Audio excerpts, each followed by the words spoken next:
As a performative male, I go by she, her pronouns. Here are my authentic opinions on the performative male inventory. Matcha. I have never actually tried matcha. Honestly, I cannot really give an authentic opinion. So great place to start. I don't like tea. I don't like coffee. I do not frequent the coffee shop. I feel no need to be there because I don't like anything that they do. If I were to live in a house by myself, I would have to offer you a cup of hot squash. I don't even like water. I drink Ribena.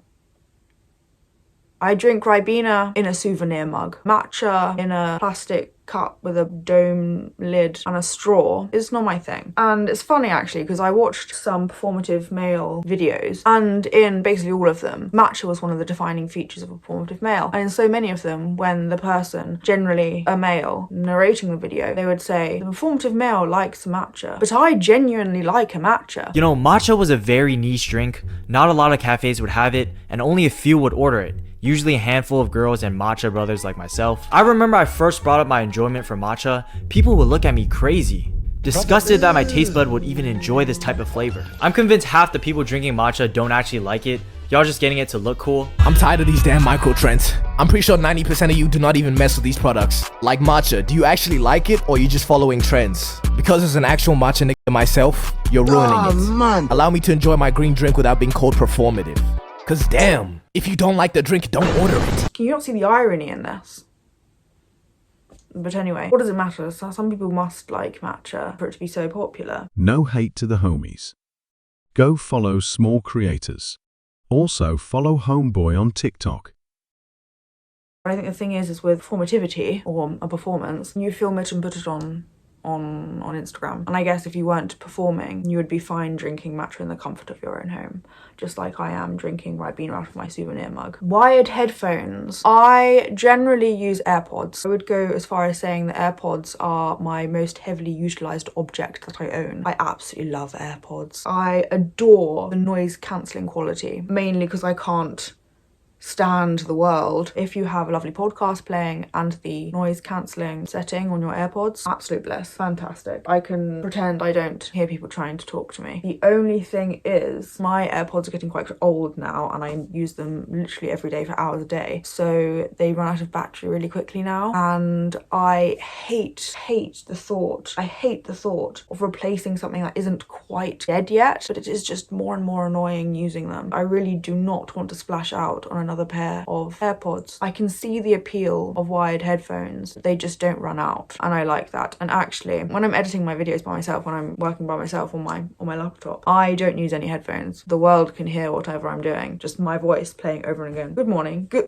morning, good morning, over and over again until I say it with the exact right intonation. I repel people by whatever I'm listening to anyway. I don't really tend to leave my bedroom much, so I edit with the sound out. However, if I were to be one of these people who frequent the coffee shop or the library, I would probably use wired headphones if I were in a coffee shop or a library, because they wouldn't run out of battery, and you don't really need a noise cancelling in a library. Well, I should hope not anyway. Feminist literature, people do read. I fear that the people making fun of people for reading are the people that cannot read, and what is worse than performatively reading, not being able to read. I don't really see the problem here. However, I think that the performative part of it all is the book that people are reading. I frequently hear on the TikTok that the performative male will be reading feminist literature, and I think the reason why this is hard to believe or seems performative is because people don't actually really like reading feminist literature. If you just look at the sales of a feminist literature item and a fictional romance item, you can see which one is most popular by that rhetoric. It is unlikely that all of the people that buy feminist literature, it is the 20-year-old men that are actually reading it. However, I would like to say, people do read things other than fiction. Honestly, authentically, I do not like fiction books. I am far too much of a pessimist for a fiction book. People's book preferences generally reflect their enjoyments in real life. When I was on holiday, I put up a story of the book I was reading because it related to the dilemma I was going through at the time of whether I should take down a video or not. I just posted the inside of the book and the author, and I had people in my DMs able to identify what book I was reading. This is an educational podcast and it attracts educated people. That kind of shows that people read what they're interested in. There's a reason why I did so well in my exams. I genuinely like reading textbooks. There's a reason why I did so well in my med school interviews. It's because I actually read The Man Who Mistook His Wife for a Hat. I'm the person who, when the lecturer sets pre-reading, I will actually read it because I actually like it, because I actually chose this course because it's what I enjoy. The performative people are the people using ChatGPT to write their essays. But anyway, that's another conversation for a different day. Some people do read, is the takeaway from that. But I guess, again, the people who actually read for pleasure don't feel the need to put it on social media because it's just something they do. If you're planning on world domination, before you do,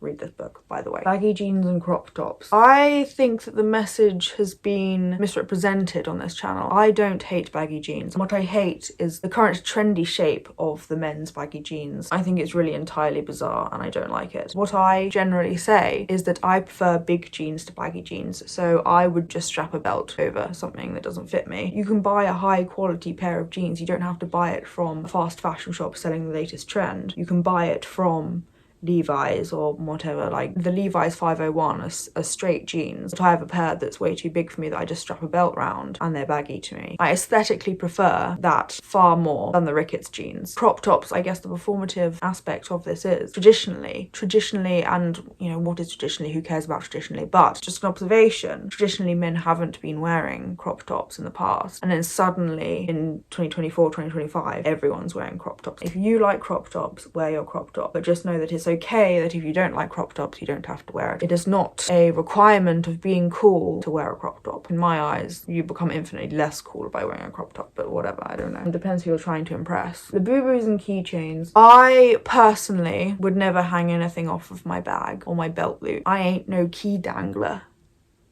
as the children may say. Honestly, I can't stand stuff. I hate clutter, trinkets, anything like that. As you can see, I live in a wide void. That to me is just not my thing. However, I can see the appeal of something that's important to you being carried around with you. I think that's quite a sweet sentiment. What I think is the performative aspect of this is obviously that everyone seems to be using labubus at the moment, and surely not everyone can be as interested in labubus as each other. If you have like a little crocheted voodoo doll of your ex-boyfriend hanging from your bag, that is infinitely more interesting to me visually and in a storytelling aspect than a labubu. Time is the new currency. You can just buy a labubu and put it on your bag. That takes no time, effort. And I think that what will become popular with this, the rise of authenticity, to identify authenticity, we're going to use the currency of time, intelligence, a backstory of sorts. You can't fake time. So for example, I follow this lovely lady on Instagram who can nunchuck.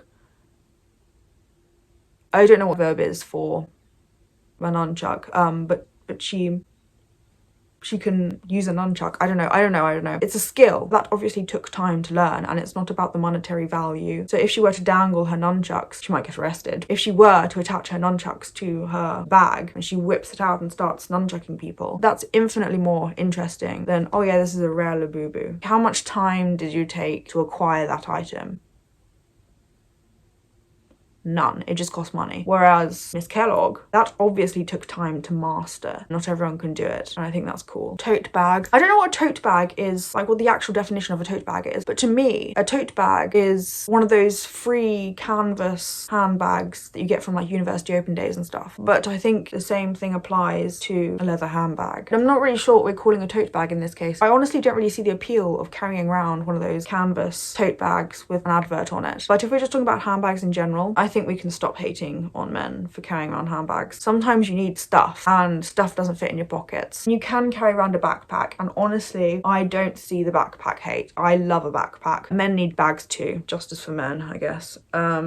Yeah, listening to Clyro or Claro, I'm not really sure how you pronounce it because honestly I don't listen to her. I think it's unfair to say that it's a performance to listen to Clyro because she has something like 18 million monthly listeners. Some people are listening to her, and I don't imagine all of these are performative males. So obviously she's good at what she does. I think it's rather rude to Clyro to suggest that she is just a performative commodity. In general, I don't really see the problem with being a performative male. If performative male is just the rebrand of a fashion bro, I love the fashion bros. I would would class myself as a fashion bro. This is a community I enjoy being in. Maybe I'm a little bit biased, but personally I think I have the best comment section on the whole of YouTube, and it's filled with fashion bros, and I greatly enjoy it. It's a nice place to be. It's intelligent, it's insightful, and it's not even just people addressing me, it's people having their own little conversations in the comment section, and I absolutely adore it. To my 98.5% female audience, say it loud and proud, I am a performative male, because this is a nice place to be. I don't care what you're listening to, what you're wearing. As long as I can make fun of it, it's fine. It's about what's in here that counts. If you are a fashion bro, you are more than welcome here. Just know I may make fun of what you wear. Nevertheless, I am proud to say I am a performative male.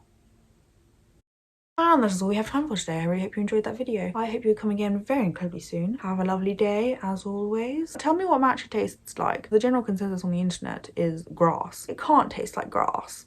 People wouldn't drink that, but anyway. Oh. Ah. That's it, I'm not going.